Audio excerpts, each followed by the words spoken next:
Good afternoon, ladies and gentlemen. Tyrone Dukes here with I Management Solutions. I have my phenomenal co-host, Loida Figueroa, and we have an awesome guest with you on the platform this afternoon.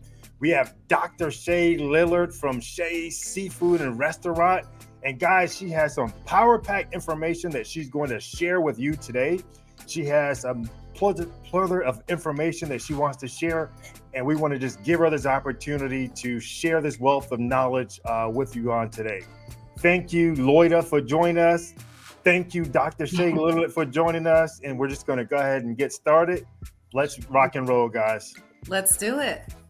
All righty. So, Dr. Lillard, you know, I was born and raised about 45 minutes from Myrtle Beach, South Carolina. And I'm an avid seafood lover. And I'm just curious, what made you choose seafood as your platform in terms of the food that you offer your customers? Give us an idea of what made you choose seafood. I'm just curious about that. Sure. So I have not eaten actual meat because, it's controversy when you say meat and then seafood, but like chicken, beef, pork, and probably I want to say maybe 7 years or so. And throughout those times, I did a lot of traveling, and my husband and I were big on going to like food truck events.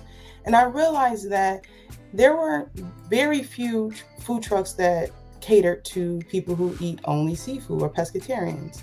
And it was just like a light bulb kind of clicked, like there's a niche here, there's a void. And then moving forward, that just started maybe, 3 years into being a pescatarian. Then moving close to the whole COVID, I started really thinking of like ways to make money doing things that I actually love. And I found that it was the most, I guess the best time to start this business because everything was closed, but I was still able to get permits to operate outside. So I just I'm going to go for it. But that's really where it started, just kind of walking around and seeing like there's really not many people or places that devote or cater to pescatarians.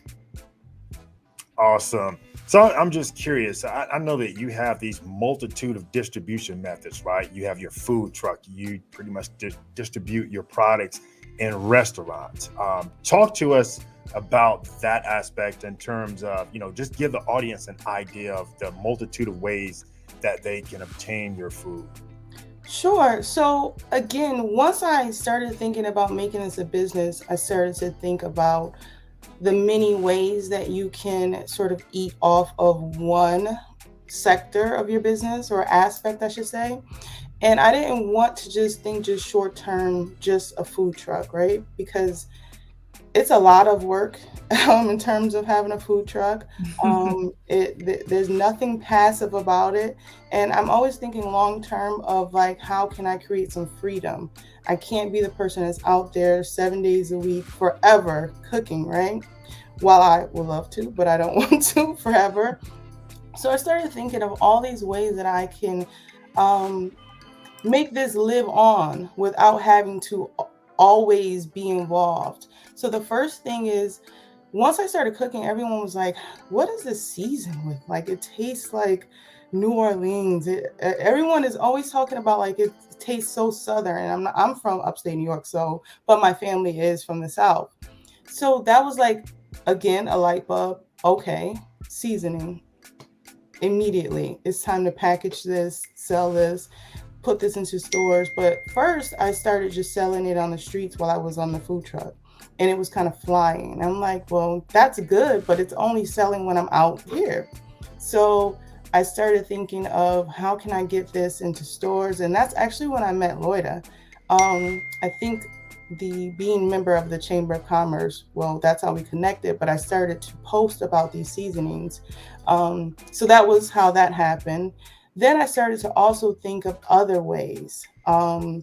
Getting them into stores and then eventually putting them into my vending machines as well and making that connection. Yes. Yeah, and Lord has been on me about I can't wait for that. Yeah, so the thing with I'm probably just kind of speeding through this process. So right now, you can get them e-commerce, of course, on my website, Shea Seafood and Soul. You can get them in stores, Fola International, Produce Village. But we're working on some other stores. But the idea is to ensure that people can get my product without me having to be there to sell it, if that makes sense.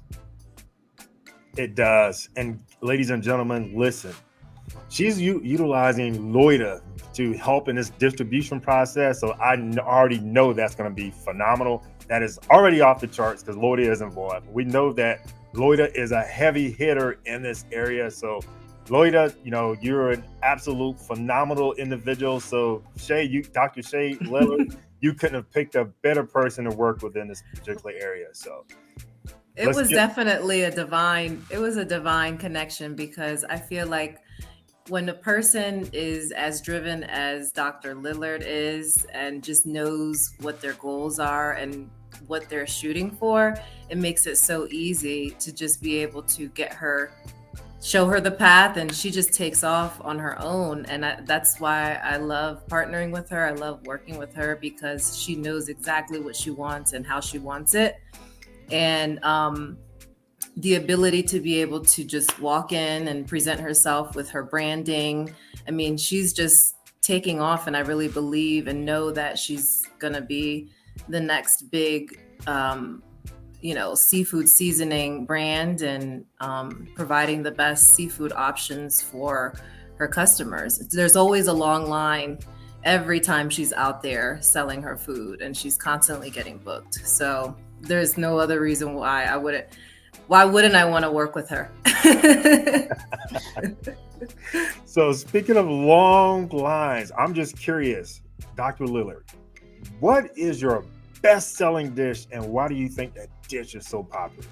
And delicious. I think it's a tie between the upstate platter and the Shea's platter.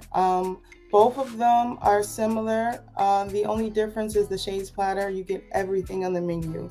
You get your fried lobster, your choice of catfish or whiting in two sides. The fried lobster is extremely popular. And the fried okra is very popular as well, because people really can't get that around here. Oh my!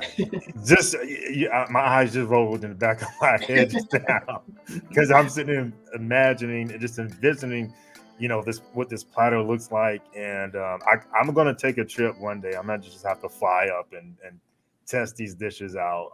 Yes. I know that, again, if Lloyd is working with you, I know the dishes are phenomenal. I want to test them out myself, and yes. I'm not going to tell you when I'm coming. I'm just going to pop up. Listen, I was surprised that the whiting was my favorite. I was thinking the catfish, everybody raves about catfish. But when I tried her whiting, I was like, oh my gosh, I did not expect this. It was the best. And then, of course, her Shea sauce, that's coming. Oh, and that's the next thing that I'm working on getting into stores as well. Yes. Awesome. So just, again, I'm a curious person, Dr. Lillard. What separates your food truck from any other food truck out there? First and foremost, we only specialize in seafood. Typically, when you find a food truck, they may have a little bit of this and a little bit of that. I've had so many people asking me to cater events, and can I fry fish and chicken, or can I do this? And the difference is that I stand firm on I only offer fresh seafood. And I have yet to find a food truck that offers only fresh seafood. That's key. I can tell you, again, being an individual that was born and raised 45 minutes from Myrtle Beach, South Carolina, right? That's one of the challenges that I have in Atlanta. There's only like one or two restaurants that I can go to where I can actually get fresh seafood, because most of the other restaurants, I can tell that the seafood pretty much has been frozen for a couple of days because the taste has really been lost. And so, just for the simple fact that you're offering fresh seafood, that tells me a lot about your business. That even elevates me even more to take that flight down to Delaware to test this seafood out, because I know it's phenomenal because it's fresh. So, venturing into this next question, our audience wants to know, those individuals may be interested, someday in starting a food truck, let's say outside of the Delaware area, and with regards to other markets, let's say such as Atlanta or DC. They want to know, is this food truck business a lucrative business? Absolutely, without a doubt. So it is a lucrative business, and that's what they want to know. They want to know, can they make money off of this? And I can tell you that I'm in the suburbs of Georgia, and every weekend there are food trucks out there serving the community, serving all sorts of different varieties of food. And I really haven't seen. I've seen only one seafood food truck that has ever come out. It was like a lobster roll food truck that came out, but I haven't seen too many that have come out. So, do you actually go out to events and festivals yourself? I have. Okay, great. I'm just curious. Have you ever done a wedding? I have not done a wedding yet. No. Okay. Yeah, that I think that's something that would be unique to pretty much see everyone's interest in terms of weddings, because I can actually see that happening. Because again, you got to think about it. You're pretty much, quote unquote, per se, going to serve everyone at the party. So the wedding party pays a certain amount. Come out to the food truck and obtain the food, and you're handling everything, right? So I can kind of see that adding that unique twist or a unique flavor to serving the community. So let's venture. I have a quick question along the lines of it being a lucrative business. I've noticed that with food trucks, you don't necessarily, it can be lucrative just by you showing up and posting up. It doesn't seem like you have to do much marketing or promotion. I know some people that are interested in getting into that business may not be, tech savvy or social media savvy. So what tips or what do you have to add to that for people that are looking to do that and the success that they can find? Well, I think part of it is definitely just showing up, but it's also about how you show up. So if you ever have come to my food truck, you see I'm always in uniform. Yes. Typically, when I'm just walking around on a regular day, I'm always in something. So even if you don't have marketing dollars to kind of pour into social media platforms and things of that sort, just walking around in your t-shirt, just walking around in your hat. On the back of my t-shirt has my menu. So most people are looking in the back, and I'm getting stopped all the time about, hey, where are you? When are you gonna, so that's the way that I get people to come see me. And I think just providing great customer service. I look back at all my comments often, because it's so humbling. And that's one of the first things that people always say. It's great customer service. I try to connect with the people, because word of mouth is priceless. When people feel good, they leave and they tell people about their experience. So in terms of it being lucrative, you just got to show up. That's first. And show up your best each time, and ensure that you are actually providing great food. I mean, because I can have great customer service and I can show up in my uniform, but if the food isn't great, then the conversation changes. So, and I think people can feel that, I put a lot of love in the food, and preparing this food is not something I just kind of throw together. I'm very mindful each time we go out, because I know that the experience includes the food tasting really great. That's awesome. But to touch on the whole thing, because I think it's important. There's steps of really making money, and you really have to be out there. You know what I mean? If you're going to be out there every day, you have to choose some great hours. You have to choose a great location as well. I find that because I'm always looking at food trucks, sometimes they're sort of posted in these secluded corners and people don't really see them. I just happen to see them because I'm making you're making a turn and I got lost. You know what I mean? So Right. you really have to find a place that people are going to see you, and utilize what you can. So if you have social media, you definitely want to post that you're going to be here during these days and these hours, um, so that you are making money, but it is absolutely lucrative. Awesome, awesome. And ladies and gentlemen, she was giving you, if you paid attention, she was giving you some tips and advice if you ever wanted to start a food truck. Because that's my next question, right? She's already given us some tips and advice, but it just, Dr. Little, is there anything else for, individuals that want to get started with the food truck? Is there anything else with regards to tips that you want to share with them?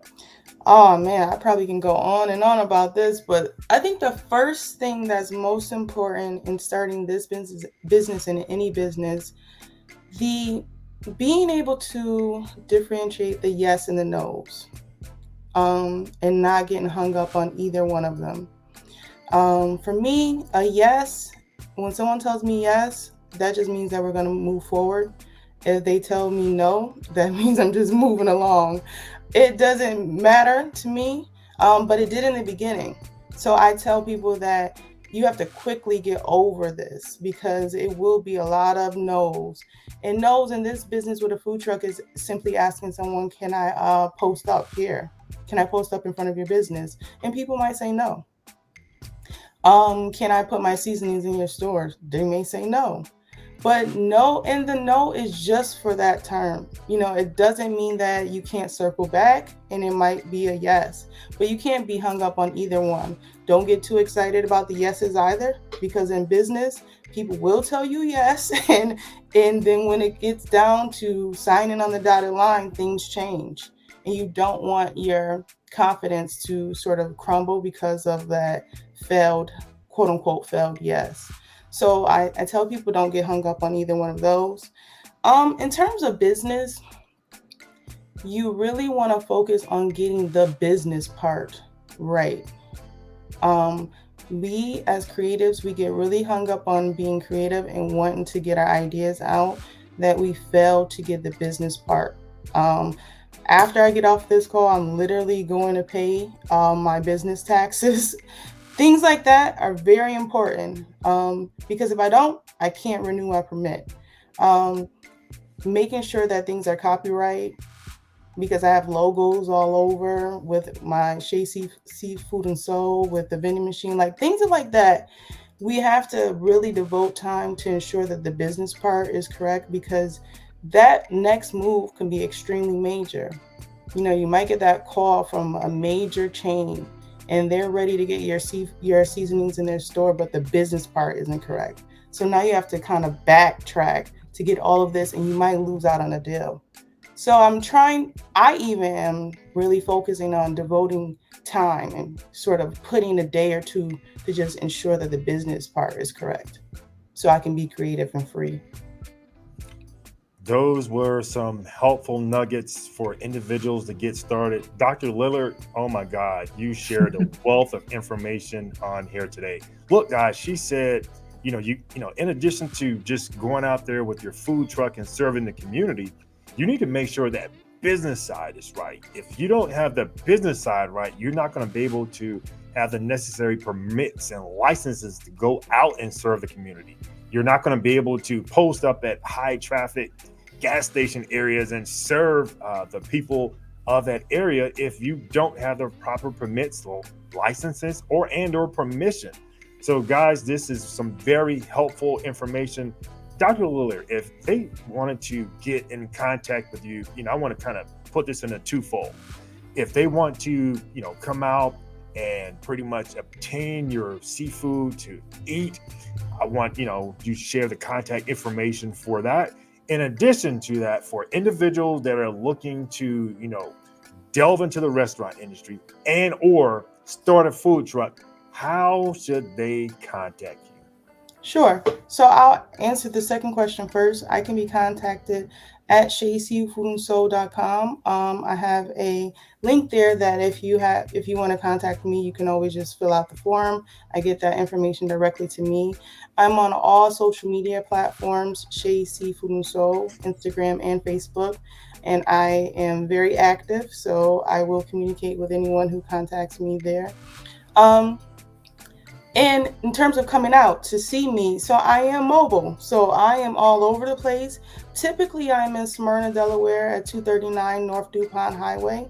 But I'm working on a new schedule. I have so many people coming to me to see if I can post up here, here, here. So I'm going to list that information shortly. I'm also working on a summer tour. I want to sort of jump around some places.